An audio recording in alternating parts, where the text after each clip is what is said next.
मित्रों नमस्कार, फिर से स्वागत है आपका मेरे YouTube चैनल कांडपाल ज्योतिष में।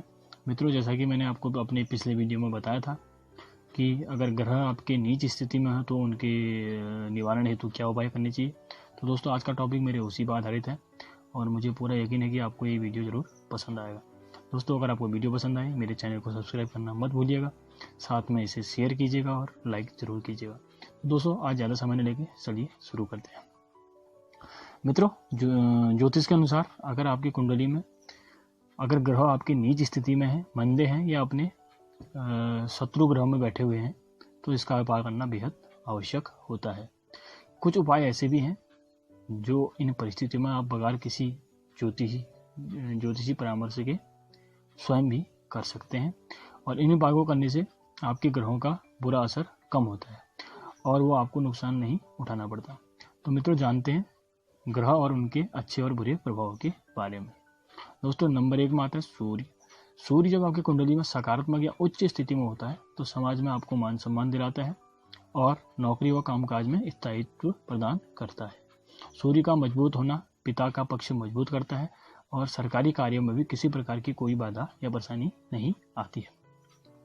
मित्रों, अगर आपको इन सभी मामलों में नकारात्मक परिणाम मिल रहे हैं तो सूर्य के नीच स्थिति में होने के कारण हो सकते हैं। तो इसके उपाय के तौर पर अगर आप चाहें खुद आजमा सकते हैं। आपको प्रातः रोज सुबह उठ के अपने पिताजी को सम्मान और सेवा देनी चाहिए, उनके पैर छूकर उनका आशीर्वाद लेना चाहिए। इसके अलावा सूर्य को जल चढ़ा के और विष्णु भगवान की पूजा करके भी इसमें श्रेष्ठ परिणाम प्राप्त किए जा सकते हैं। दोस्तों, विष्णु भगवान के पूजा के रूप में आप रोज सुबह उठकर विष्णु सहस्त्र नाम का पाठ करें तो वो काफ़ी फलदायक होता है, ऐसा ज्योतिष शास्त्र में माना जाता है। अगर आप सुबह उठकर पानी में गेहूं बाजरा प्रवाहित करके और सुबह घर से निकलते वक्त मुंह मीठा करके जाते हैं तो उससे भी सूर्य का जो आपका सकारात्मक प्रभाव आपकी कुंडली पे पड़ता है। मित्रों, अगर अब दूसरे ग्रह की बात करते हैं, चंद्रमा। कुंडली में अगर चंद्रमा का प्रभाव शुभ होने से जातक की माता का जीवन सुखमय होता है, उसे किसी प्रकार की परेशानी नहीं आती। चंद्रमा का उच्च स्थिति में होना जातक को माता पक्ष जैसे मौसी से भरपूर, नानी से भरपूर प्रेम दिलाता है और जातकों द्वारा इनके द्वारा संपत्ति अर्जित करने वाला भी होता है। ऐसे व्यक्ति के जीवन में मानसिक शांति होती है और वो घर में प्रेम भी बना रहता है। इस स्थिति में घर में संपन्नता और सम्मान भी भरपूर होता है। इसके विपरीत परिणाम मिलने के कारण कुंडली में चंद्रमा की कमजोर स्थिति हो सकती है। अगर आपकी कुंडली में चंद्रमा की कमजोर स्थिति है तो माँ दादी की सेवा और सम्मान करें। बुजुर्ग और विधवा औरतों की मदद करनी चाहिए।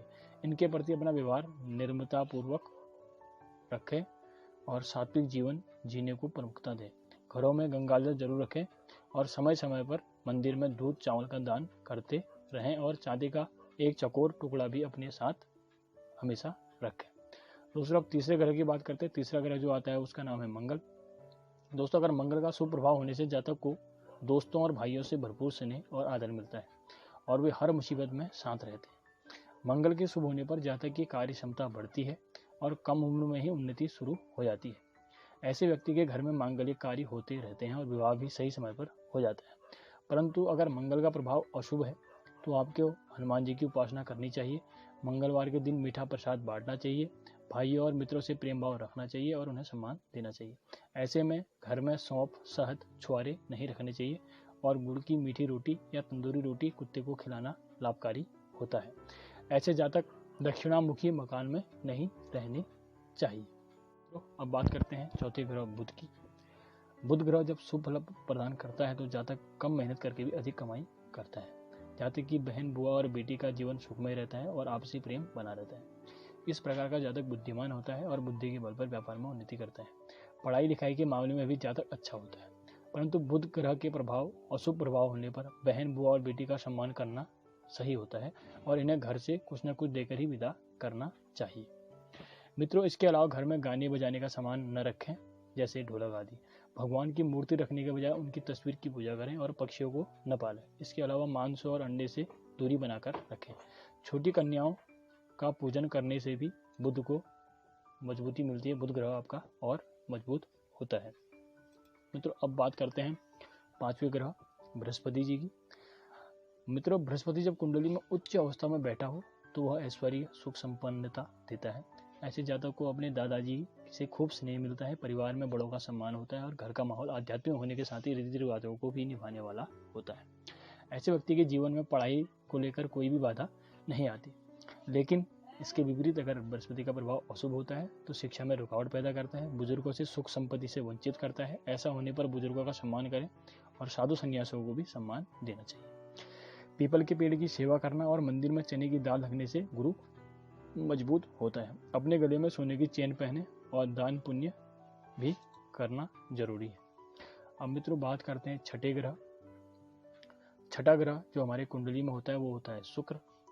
तो शुक्र जब उच्च स्थिति में होता है तो जातक सुंदर होता है और जोश से भरा हुआ होता है। जातक को शयन सुख में लाभ मिलता है और वह उमंग से भरा हुआ होता है। शुक्र की स्थिति शुभ होने पर जातक घूमने फिरने का शौकीन होता है और सुंदर साफ सुथरे घर का भी स्वामी होता है। ऐसी स्थिति में वैवाहिक जीवन भी बहुत मधुर होता है। लेकिन ऐसा नहीं होने पर मान लेना चाहिए कि आपका शुक्र कमजोर है। शुक्र कमजोर होने पर रोज सुबह उठकर सही समय पर टाइम से उठें, साफ सुथरा घर रखें, साफ सफाई का ख्याल रखना चाहिए, पत्नी का सम्मान करना चाहिए और उसे सौंदर्य प्रसाधन उपहार में देने चाहिए। ऐसे जातक को माँ लक्ष्मी का पूजन करना चाहिए और गाय की सेवा करनी चाहिए। इसके अलावा काले रंग और नीले रंग के वस्त्रों का त्याग कर स्वयं को चरित्रवान बनाए रखना चाहिए। मित्रों अब बात करते हैं कुंडली के सातवें ग्रह शनि देवता की।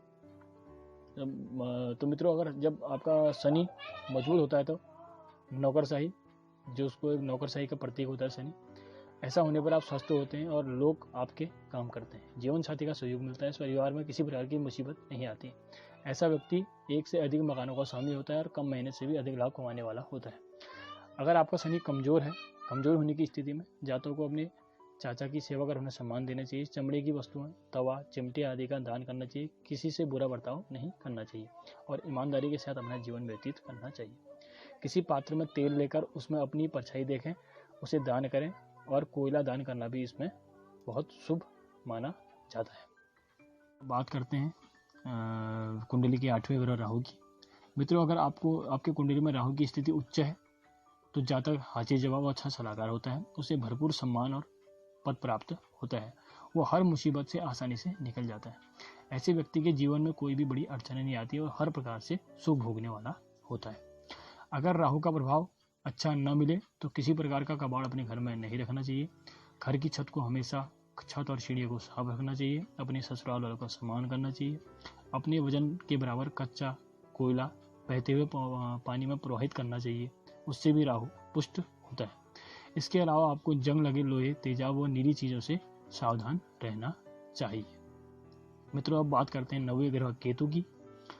केतु का शुभ होना आपकी यश और कीर्ति को फैलाता है। ऐसे व्यक्ति को बेटे व बहनी से सुख मिलता है और पत्नी भी बहुत अच्छी मिलती है।